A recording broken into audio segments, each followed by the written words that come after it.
All right. Hey, everybody. Chuck Holton here. How's it going?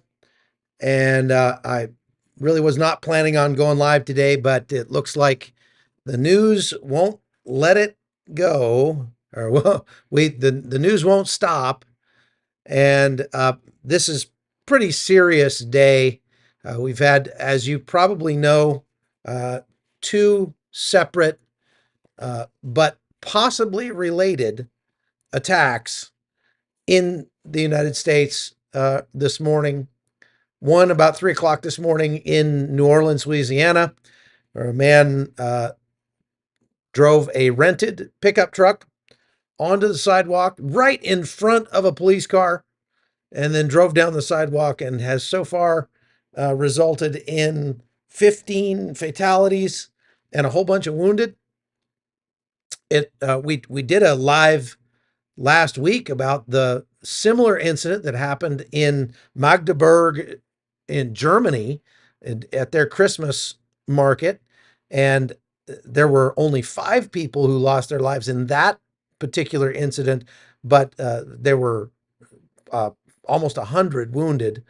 And, we were talking about just what a threat there was for that sort of incident to take place in the United States. And here we go. It actually happened. So uh, it's not that you don't have to be a seer to understand the risk of this happening going up in the United States. You see these sorts of attacks being we call them uh, active violence, just because we used to call them active shooter, but they don't always they're not always shooters anymore. They have found lots of different ways to carry out their evil intent. And if you go back and look at some of the history of ramming attacks across the globe, what you'll find is that they are often far deadlier than attacks that take place with firearms. And that sort of gives the lie to the argument that all we need is more gun control and these things would stop. They wouldn't stop. As a matter of fact, in on Christmas Day in London, one of the places on planet Earth with the highest, the most gun control laws on planet Earth, outside of North Korea, they had 4 people that were run down in ramming attacks on Christmas Day. So obviously, it's not about the weapon, it's about the mindset. And now, before I get into everything and give you some commentary on it, I just want to say, first of all, one of the things we're going to talk about is that we can't jump right into, oh, it was a Muslim extremist, so there you go. Uh, Look, I'm going to show you that we have a lot more to worry about from uh, angry young men in America than we have to worry about from Muslim extremists. Now, not that there isn't a threat of terror from these people who have already been saying that they wanted to destroy America for a long time. That's another thing we're going to talk about. And we're going to try to figure out now whether or not the two incidents, the first one being the ramming attack and subsequent shooting attacks in New Orleans, with if it has anything to do with the other attack that we just saw in Las Vegas, Nevada at Trump Tower, where a Tesla Cybertruck rented also went up in flames, injuring 7 people so far, is what we're told. 7 people were injured, and the driver was lost his life. So the question is, were these two things related? Now, I'm going to talk to you about something that there's a small subset of highly dedicated law enforcement that's been training for this for a long time, training for how to best uh, react to not just one terror attack taking place, but multiple terror attacks taking place across multiple areas, uh, all sort of at once, or at least coordinated to cause the most chaos possible. We call this a massive multi-cell terror attack. Massive multi-cell terror attack. And there's an obscure training center in Little Rock, Arkansas. It's called Darcy. The Darcy is DARC. It stands for the Direct Action Resource Center. And it was put together by some former Green Berets who came back from Afghanistan and said, man, all these IEDs and everything we saw over there, we can certainly imagine a time when this sort of thing is going to be coming to our shores. And so we want to help prepare our law enforcement to deal with those things. Because if you think about it, what is the standard response when there's a mass casualty event in a major city? Every single police officer in the city goes rushing to the area of the attack. They all respond at once. But sit down and think about it for a little bit. It's not only the local police officers that are showing up, it's the state police officers, it's the uh, sheriff's office, it's the federal police, it's ATF, it's FBI, it's everybody is all converging on the site. And guess what? Those guys don't all keep the same equipment. They don't do the same training. They don't speak the same language, more or less. I mean, they have their own brevity codes and things like that. And they have different radio frequencies.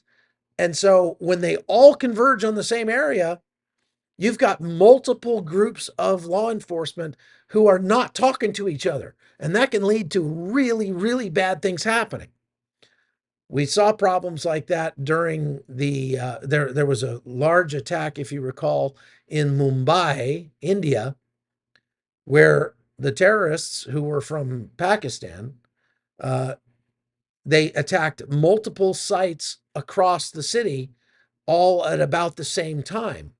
And so the one main the first attack that happened, all the cops rushed there, and then traffic was just complete gridlock across the city.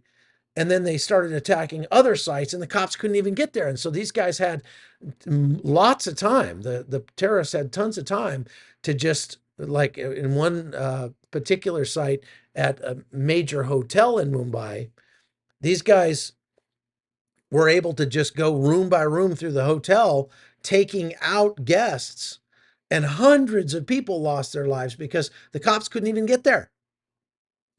And that's the big fear, is that these guys will coordinate major attacks, not just across one city, but across multiple cities, where it just shuts down our country. You can imagine if we saw something like what just happened in New Orleans happen at the same time across, let's say, 5 or 10 different major metropolitan areas across the United States. The panic it would bring to our whole country. People would be out there every time they saw a car go by. You'd have people freaking out, running, going crazy, even shooting at each other. You name it. It'd be terrible. So this is what the Direct Action Resource Center in Little Rock, Arkansas, was founded to help avoid. So what they do is they bring together law enforcement from across the country, all different law enforcement entities, whether it's federal, state, local, whatever, and they bring them all together on a 700-acre campus outside of Little Rock, and they put them through a scenario like this, where there's multiple things happening. They're being attacked from every angle. They've got these large, like we call them a MOUT site, military operations in urban terrain, MOUT.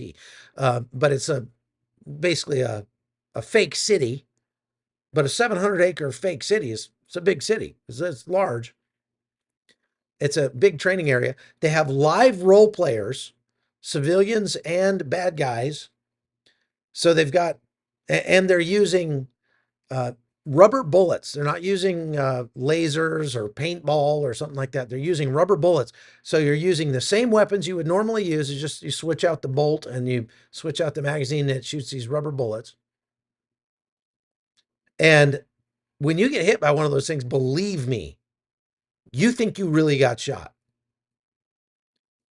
And so they wear face masks and they have live role players being the bad guys.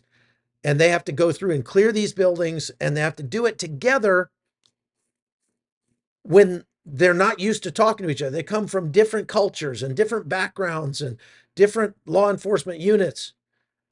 And so the first night is absolute mayhem and they're all shooting each other and they're yelling, and they're getting in arguments and stuff. No, I said, go that way. No, that's it. I pointed right there. And so they have to start learning to use a common language, common brevity codes, et cetera, et cetera, et cetera. And they've been doing this for about 20 years now. And so I just spoke with the guy who founded Darcy. His name is Rich Mason. Just talked to him a few minutes ago. And he said that if you're watching on television and you see the law enforcement that's down in Houston right now serving a warrant on the home of the guy that perpetrated this ramming attack in New Orleans, every one of those guys has been through the Direct Action Resource Center. And they've been through this, what they call it the LECTC, Law Enforcement Counterterrorism Course. It's a 5-day course and it is brutal. Let me tell you, it is brutal. I've been through it twice.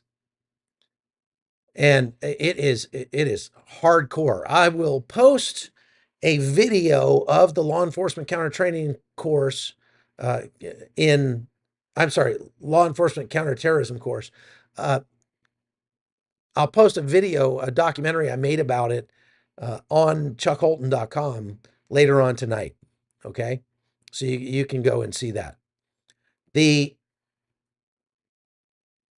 events that just took place today, the big question on everybody's minds is, were these two attacks related, the one in Las Vegas and the one in New Orleans? Now, I'm going to give you a theory. This is not fact. Anything that you hear details related to these two attacks within 72 hours of the attacks is some portion of it conjecture. It's very likely that the details will get clarified. Well, not very likely. It's certain the details of these attacks will be clarified in the days and weeks to come. But right now, what we know is that a guy, I'm not going to say his name, is one thing that I don't do. I don't repeat the names of these attackers because if they want notoriety for going out in a blaze of glory, they're not going to get it from me. But this attacker was an Arab American. He had been in the United States military in the 29th Infantry Division. 29th ID is known as Tropic Thunder. I believe 29th ID is headquartered out of Hawaii. Could be wrong about that. I'm pretty sure that's where they're out of. I was never part of the 29th ID, but there are some photographs of him in uniform floating around, and he's sporting a 29th ID patch. He was some sort of, I think, intel guy, what they're saying. And he was recently divorced. And so he rented a truck in Houston. He drove it to New Orleans, not that far away. During the revelry, about 3 o'clock this morning, downtown New Orleans, he drove around a police car that was parked there with its lights on. I don't know if there was anybody in that police car or not, and started running people down. And Diane, hi Diane, she says, does that training help Free Burma Rangers? Uh, Several Free Burma Rangers have been through that training. Like I say, I've been through it twice, but it's not specifically for Free Burma Rangers. There is a similar course that is run by Darcy specifically for missionaries who are um, engaged in what we would call non-permissive environments, and they run this course specifically for those missionaries, and it's very similar to the law enforcement terrorism course, and that's the one that my wife Connie went through with my son Mason. And I cannot believe my wife went through that course. That's crazy. But it's called the Tusk, Tactical Urban Survival Course, I think is what TS TUSC. And it's similar to the law enforcement one that they do at Darcy. Hardcore course, probably the best actual firearms training that you can get on planet Earth. Because it's not just standing on a range pointing at a paper target. This is a three-dimensional cityscape where you're being attacked by live role players with real guns shooting rubber bullets that really hurt. And you've got to go through and you've got to get your family out of there. So they actually put missionary families through, not just like the dad, but the dad, the mom, the kids, everybody. They all go through the course together. It's hardcore. It's pretty amazing. And those courses are packed. They're booked solid for a year or more in advance. But anyway, so back to this assailant in New Orleans. What we know is that he rented this truck from a rental site that is kind of like Airbnb for rental cars. I've used them before. It's called Turo, Turo. And it's not a typical car rental agency that buys cars and then rents them out like Enterprise or Alamo. This is a site where you can rent your car out.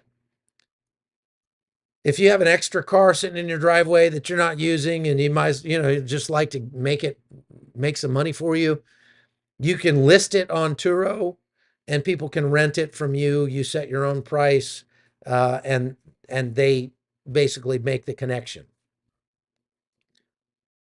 So this guy rented a truck on Turo, drove it to New Orleans, went around a police car that was sitting there with its lights on, up on the sidewalk, started running people over. And again, 15 people so far are dead and dozens are wounded. We don't know. I haven't heard exactly how many are wounded. Some people are fighting for their life. Question, please, David said, does anyone know what kind of Muslim he is? Well, we don't know for sure that he's a Muslim, although it looks as such because before he started his rampage, he's taped an ISIS flag, a Daesh flag, to the back of his truck.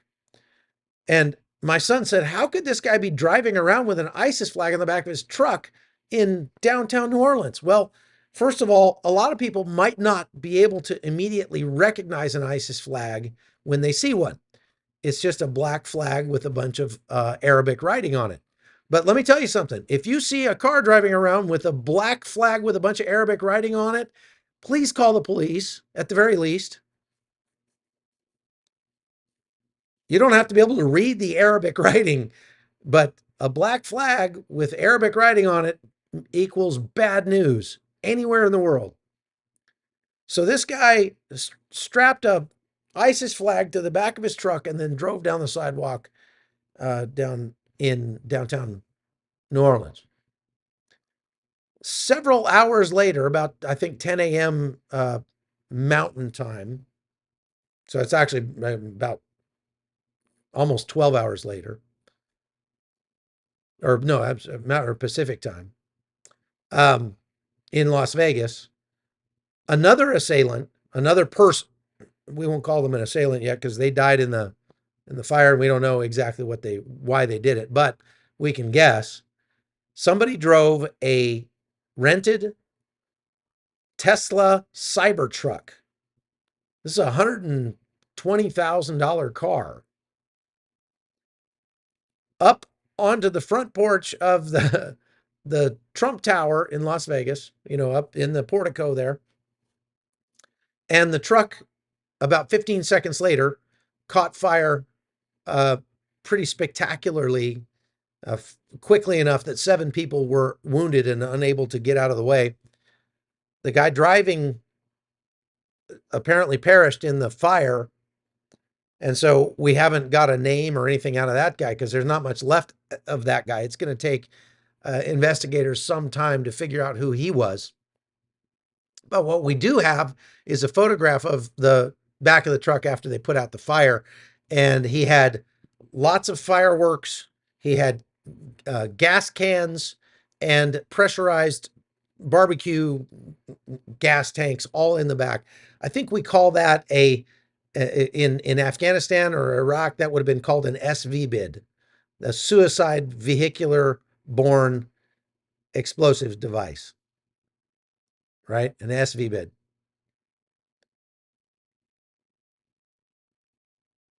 And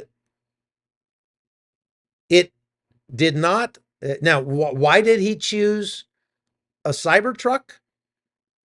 Oh, by the way, which was rented from Turo as well. This is why they're wondering if there's a connection here, because both of those vehicles were rented on this somewhat obscure car rental site. Okay, I'm going to talk more about that. How far can we take that connection? And how far can we take the connection that they both happened within hours of each other? But let me finish what we know so far. To cause a Cybertruck to go up in flames on the front porch of Trump Tower is far too symbolic to ignore, obviously. I mean, we don't have all the data really yet about this, but that particular incident was likely, very, very likely not an accident. It wasn't just a Cybertruck that just caught fire. That's how the mainstream media was reporting it, by the way. And some of them still are, that a Cybertruck caught fire at Trump Tower. And the insinuation is that Elon Musk's terrible company, Tesla, making very dangerous vehicles, and putting people at risk with their dangerous electric vehicles, no, this was an intentional act. Nobody goes driving around in a electric vehicle which has a gigantic lithium battery in it, carrying every sort of flammable item they could think of packed into the back of that thing.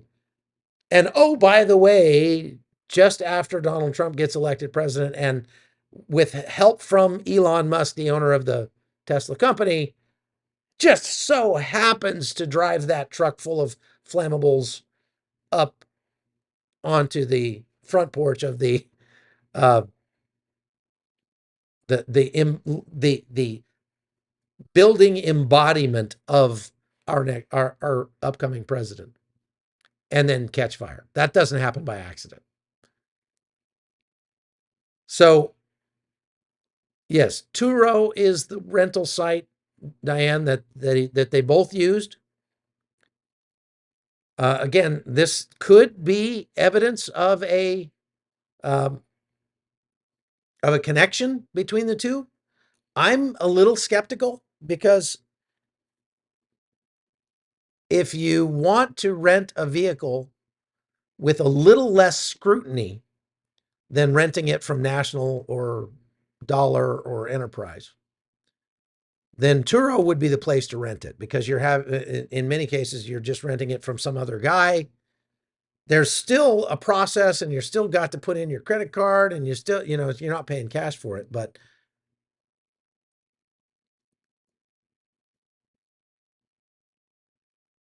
the connection that both of them rented from Turo, it is intriguing, but I don't know that it's like a smoking gun. Pardon the pun.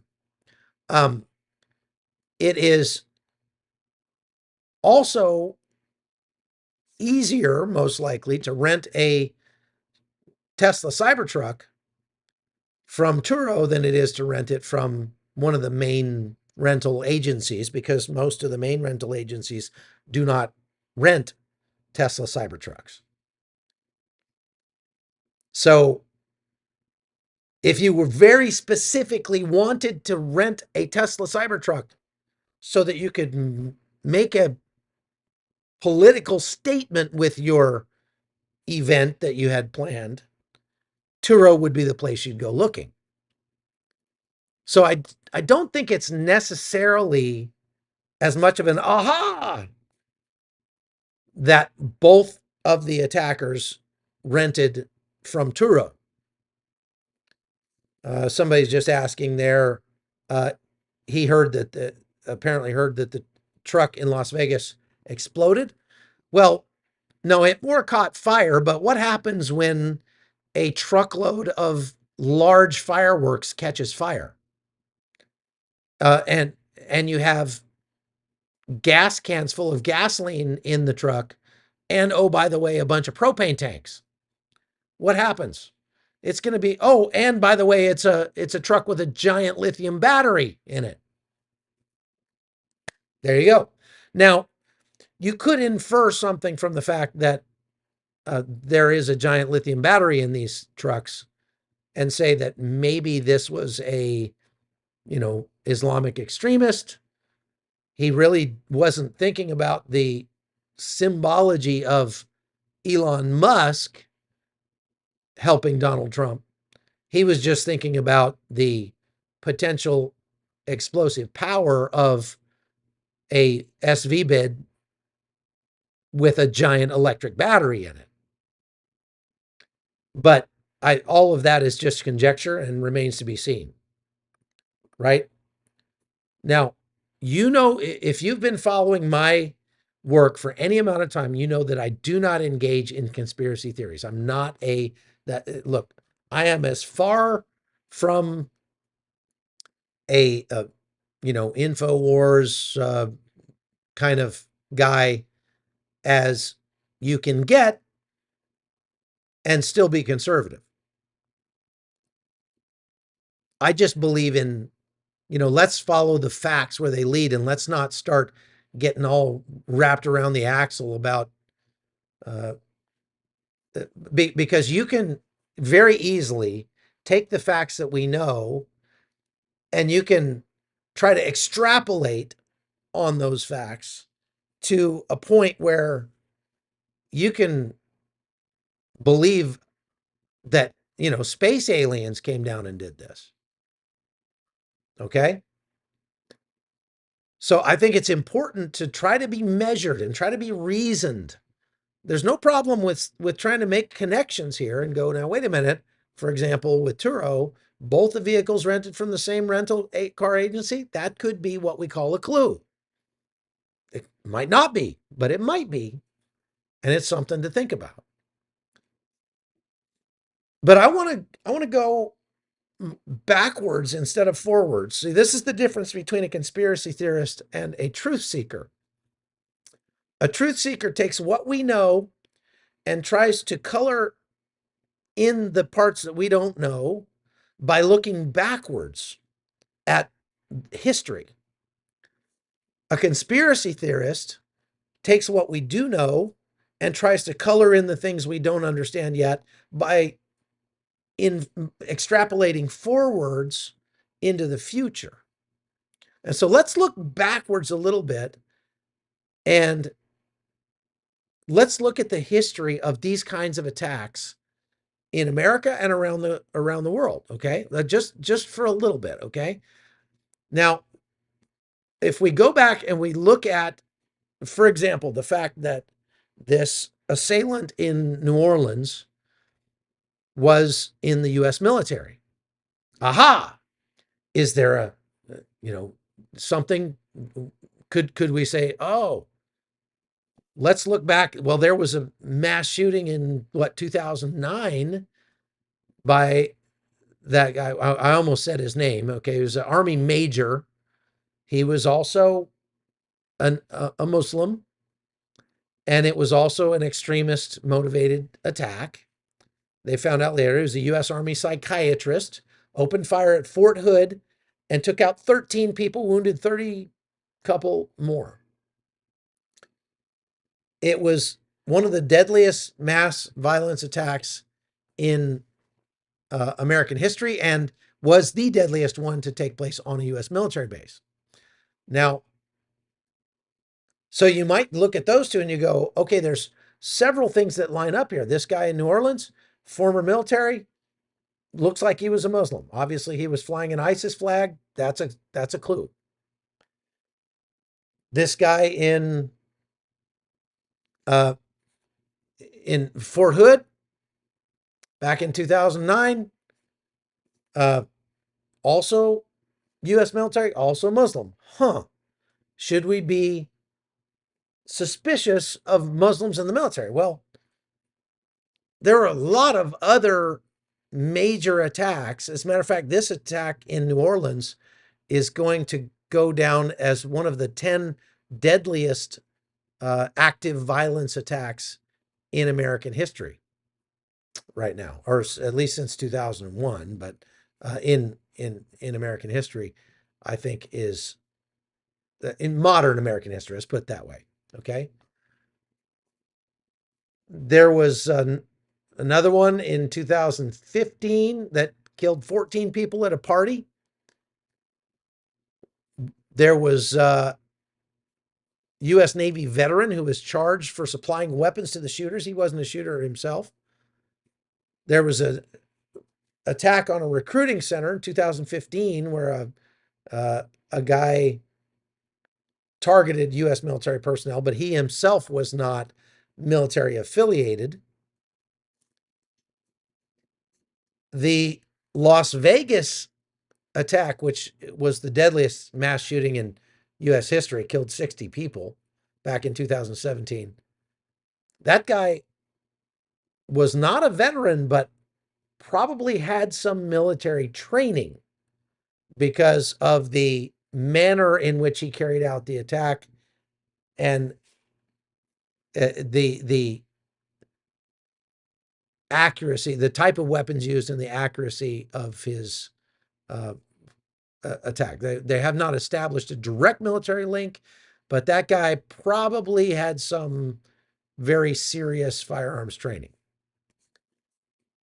2015 also saw a Planned Parenthood attack.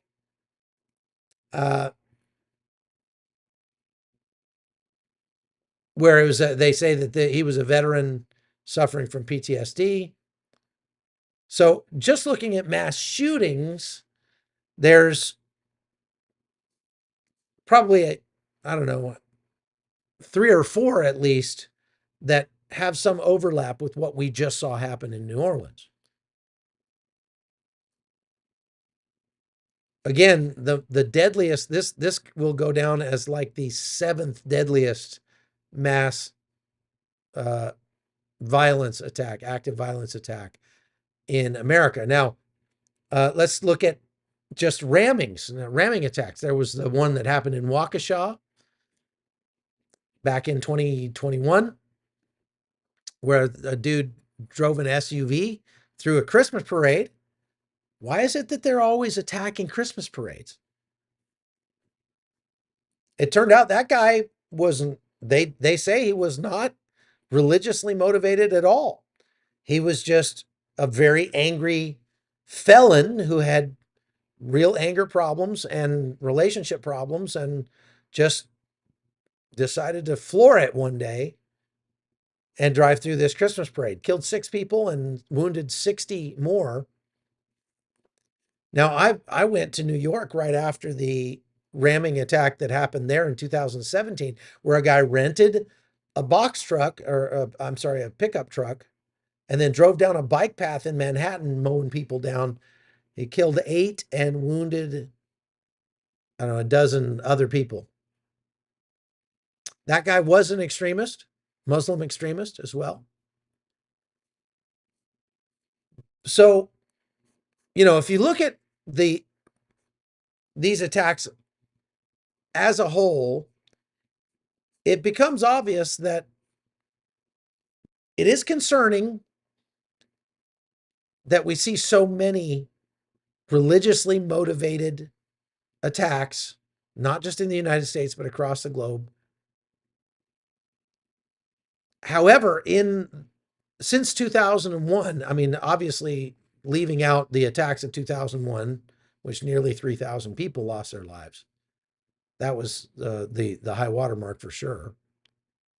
But since 2001, the aggregate total number of people killed in Muslim religious extremist motivated incidents in the United States is like 150 people. Now, it's 150 too many. It's a lot. However, let's look at another group of people that we should be concerned about that might be a lot closer to where you live, because I would venture to say that many of us probably don't know a lot of Muslims, those of us who live in the United States.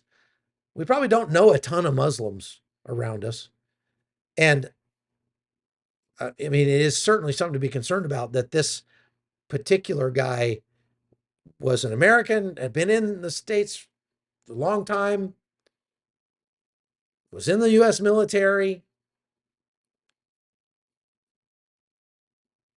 and just went off the deep end, threw the ball over the fence this morning, and decided to become an extremist. That is very concerning. However, there's another group that we need to be concerned about as well, and you probably know some of them yourself. So this is why I want to talk about them for a minute. And these are what we call incels. Incel is a sort of acronym that stands for involuntary celibate. And it's a term that is not bestowed upon or given to young men who can't get a girlfriend. It's a term chosen by those young men. And it's not just the fact that they can't get a girlfriend. I mean, if not being able to get a girlfriend made you an incel, I would say the majority of young men these days would fall into that category. But there's a little more to it than that. You see, in today's day and age, young people, by and large, spend a vast majority of their time in the digital realm. They interact more with devices than they do with human beings. Even their friendships primarily take place over the internet. And there's something about having the majority of your relationships that way that separates you terribly from everybody around you. And these guys,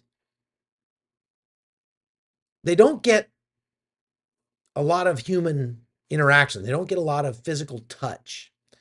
So when I was growing up, I got hugged by my mom and my dad.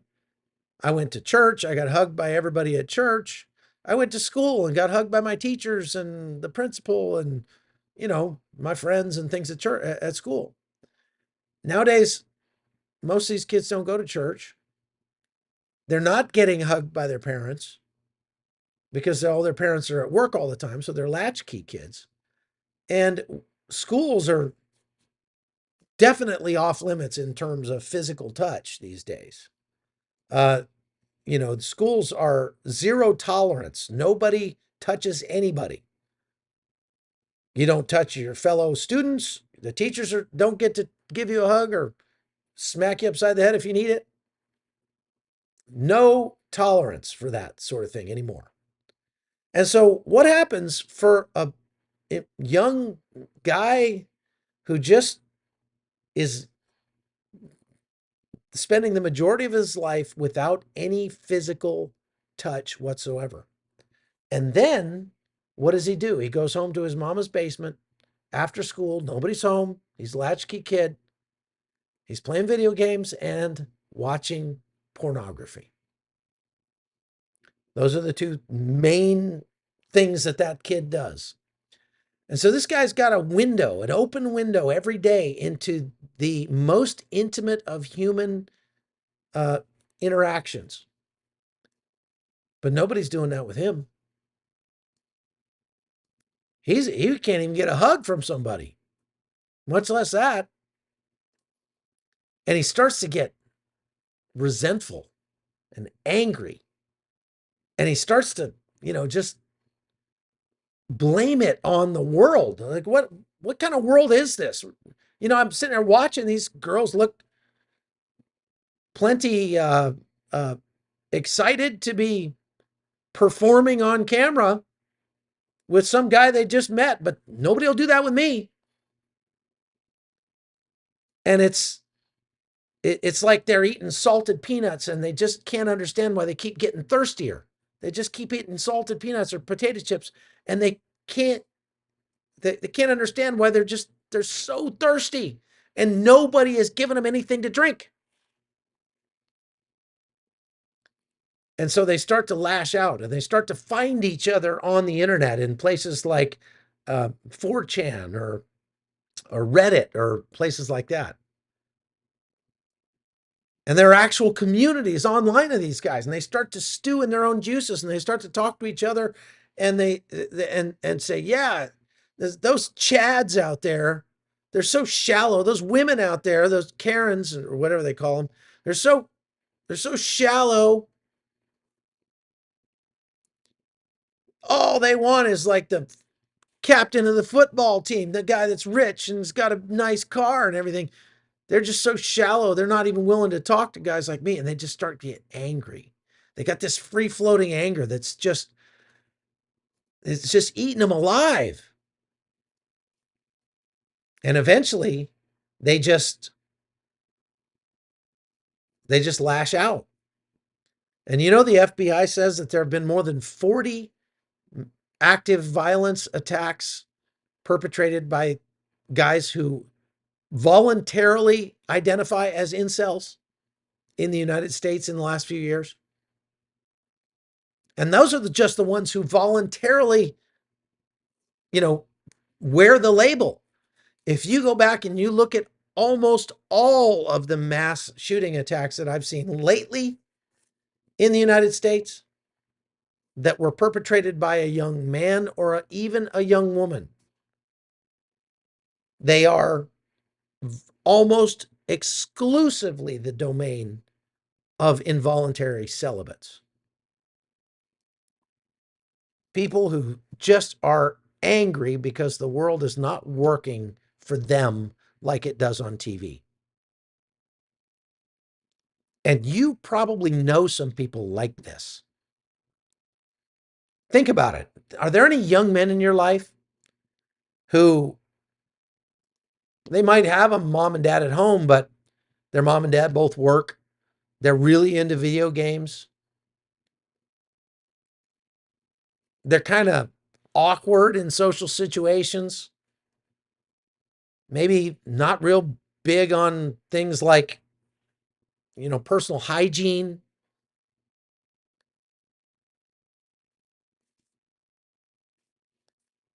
Ask yourself if that person wouldn't qualify as an involuntary celibate. I've sat in church on Sunday and looked around and was like, man, a third of the young men in this sanctuary might qualify as an involuntary celibate, except for the fact that they're sitting in church.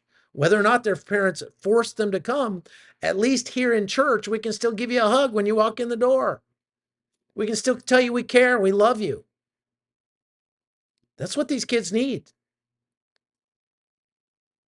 So let me go back for those of you who are just coming on, because there's some people asking. Just joined, fill me in on what happened.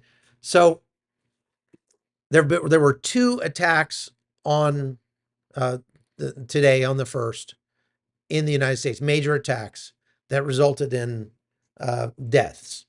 The first one, very major attack in New Orleans, Louisiana, where a apparently Muslim American guy, former military, rented a truck in Houston, drove it to New Orleans, and then 3 o'clock this morning drove up on the sidewalk right in front of a police car and went flying down the sidewalk, taking people out. Then jumped out of the car and started a shooting at police. Actually, shot two policemen before he himself was taken out. The shooter was pronounced dead at the scene, and he had an ISIS flag flying on the back of his truck. The police then spent the rest of the day in New Orleans tracking down what they believed to be improvised explosive devices planted around town. The press conferences that I saw, they're saying they believe that this guy did not act alone, that he was likely helped by 4 or 5 people, and they are looking for people now. That's very concerning. Then the second attack took place in Las Vegas about 10 o'clock this morning at the Trump Hotel. A Tesla Cybertruck being driven by somebody, we don't know who because he died in the attack, had rented this Tesla Cybertruck in Colorado from the same rental website called Turo.com, which is where you can rent vehicles from just regular people like you and me. If you have a extra vehicle, you can put it on Turo for rent and rent it out. He rented a vehicle in Colorado from Turo, drove it to Las Vegas. Somewhere in between, he filled it full of flammable materials, tanks of propane gas, fireworks, gas cans, drove it right up to the front door of the Trump Hotel and set it off. The driver was pronounced dead after being burned alive in this vehicle. 7 other people were injured. The big question is, were these things related? Were these 2 attacks related? And could there be more on the way? Well, let me tell you, without a shadow of a doubt, I can confidently say, yes, more attacks will follow. And let me tell you how I know. I know this because the first guy was acting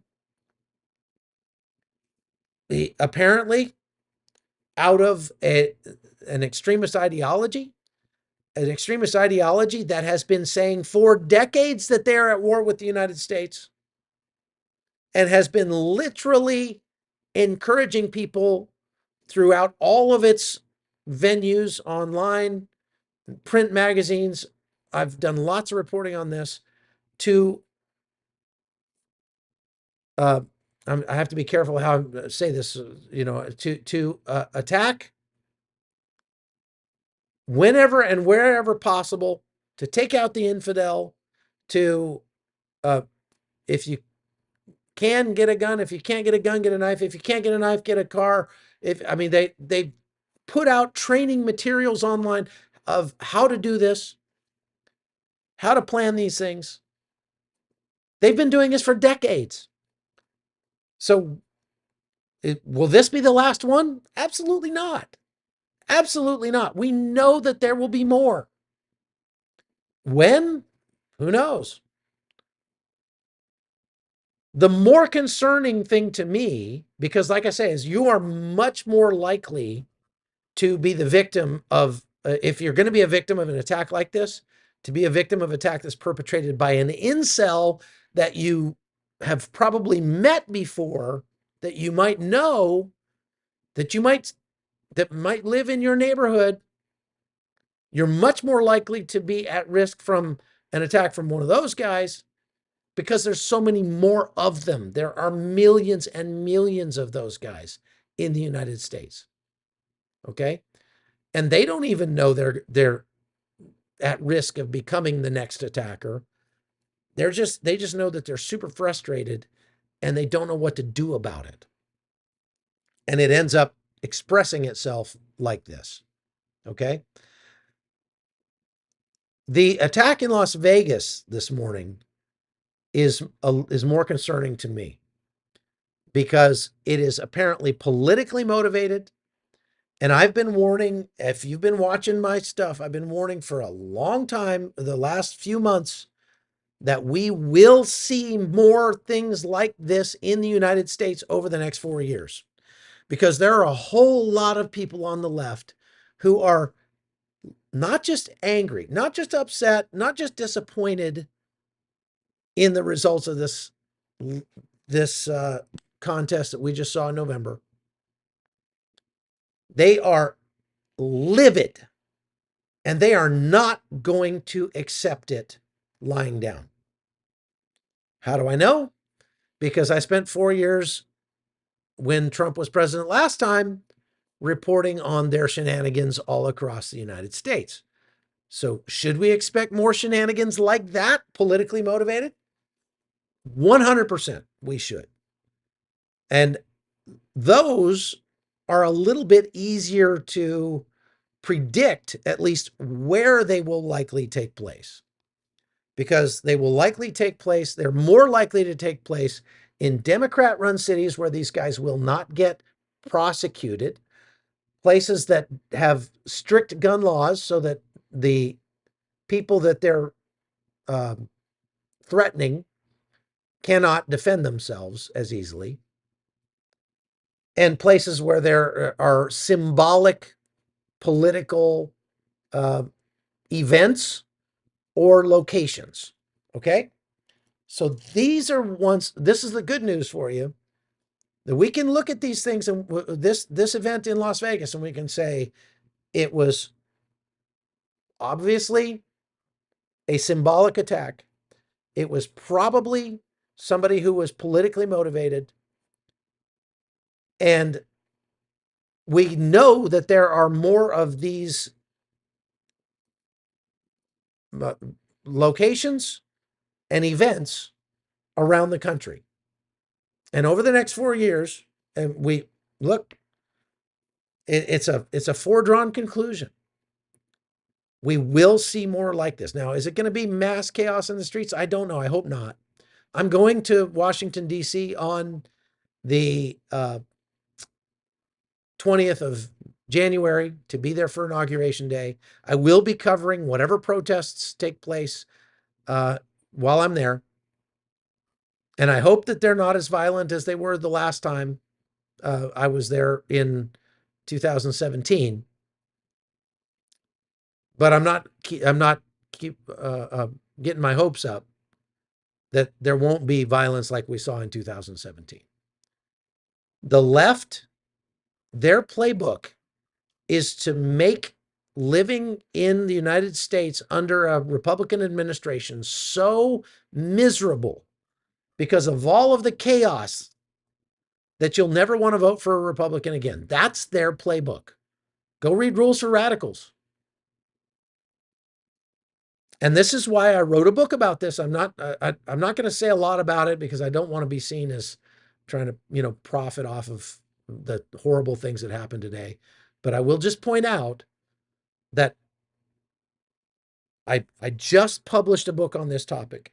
It's called Death of Civilization.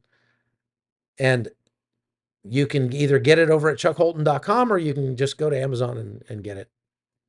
You can get it for free on chuckholton.com if you're a supporter over there. And the reason I wrote it was to help you prepare for a localized or generalized loss of civility, no matter what causes it, whether it's a extended power outage, a flood, politically motivated violence, whatever. And it goes far, far beyond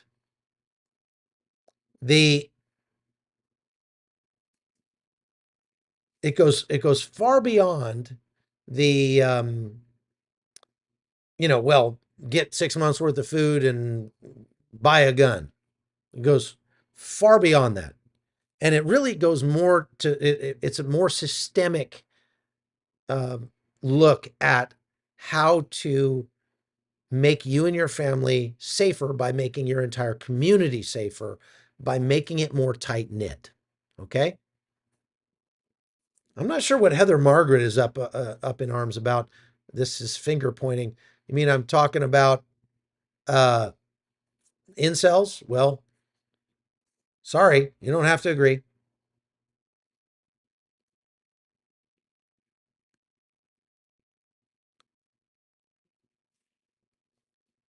So I really hate to say this is something that I've been predicting for some time, what we saw today, but I'll just end with this. From what we know right now, you could just as well say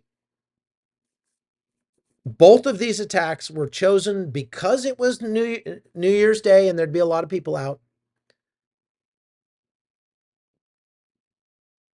as you could say that they were some nefarious, pre-planned, massive multi-cell terror attack that was planned across the United States. The connection between these two events is circumstantial at best. We will find out more. They may find some tangible connection between the two, but I think that the fact that they were both rented from an obscure car rental agency is not enough of a connection to try to spin a conspiracy theory that this is some grand conspiracy. I think it was two unhappy guys. If I had to guess, it was two unhappy guys who were unhappy for whatever reason, whether it was political, religious, relational, whatever, who just decided that there would be a big crowd of people out because it was New Year's Eve or New Year's Day. And they figured that would be the best day to try to make a name for themselves and go out with a bang. Both of the assailants in these two events lost their lives in the commission of these crimes.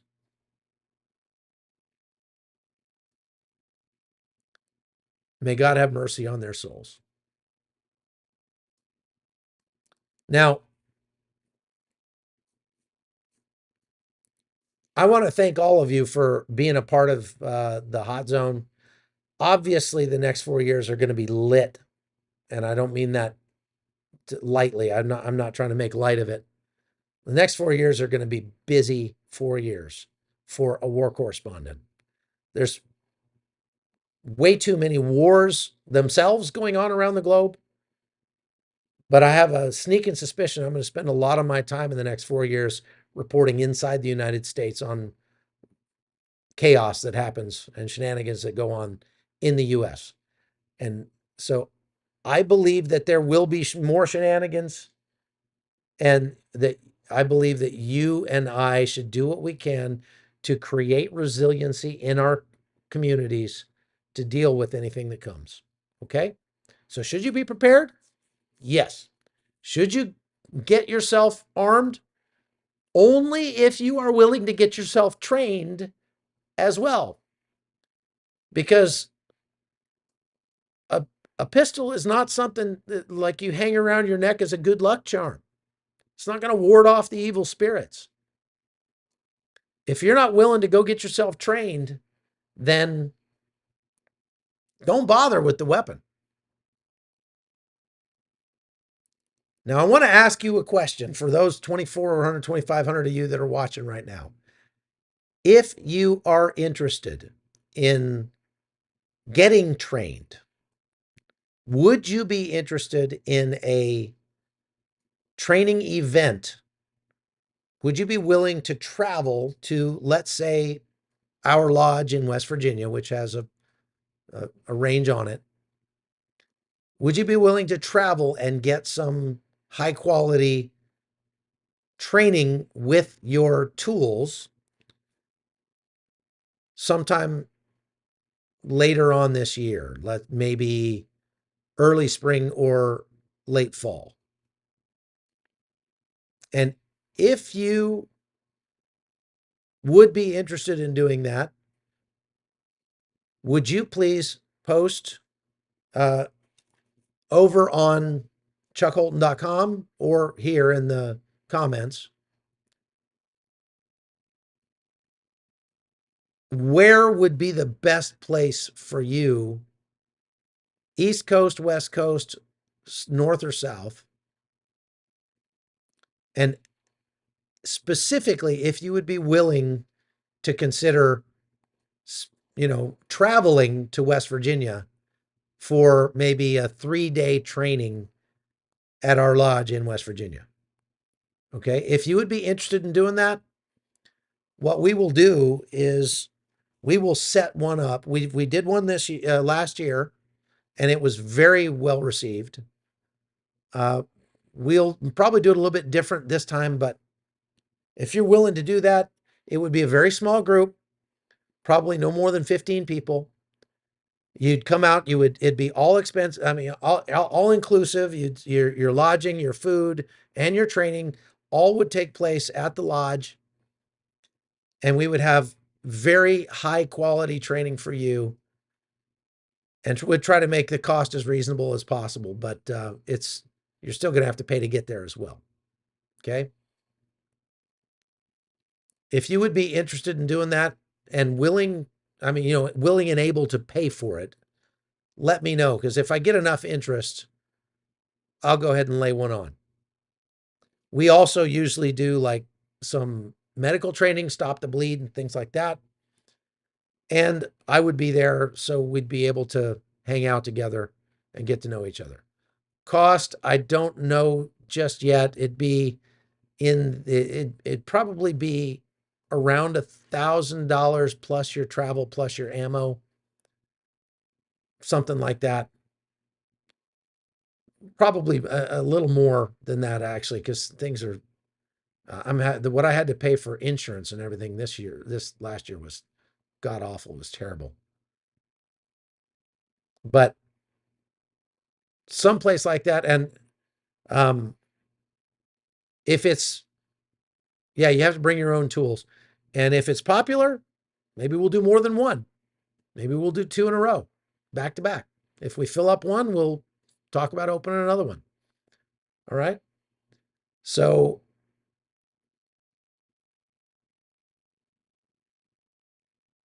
I will go back through the comments, and if you're interested, we'll put you on a list, and we'll probably um, what I'm thinking is we will do some scholarships for people who are supporters at chuckholton.com. So if you go to chuckholton.com and become a supporter over there, we'll probably put you in the running for free tuition.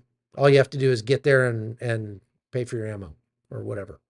We may actually use virtual training so that we don't actually have to go out on the range. That allows us to do it in bad weather, and it dramatically reduces the liability. So something to consider. Okay. All right. God bless you all. And thank you very much for watching. Let's be praying for America. And I'll be back on likely again tomorrow. And I'm trying to get an interview with the founder of the Direct Action Resource Center in Little Rock, Arkansas, because he is the expert on massive multi-cell terror attack training. Okay. All right. God bless you. Thank you very much for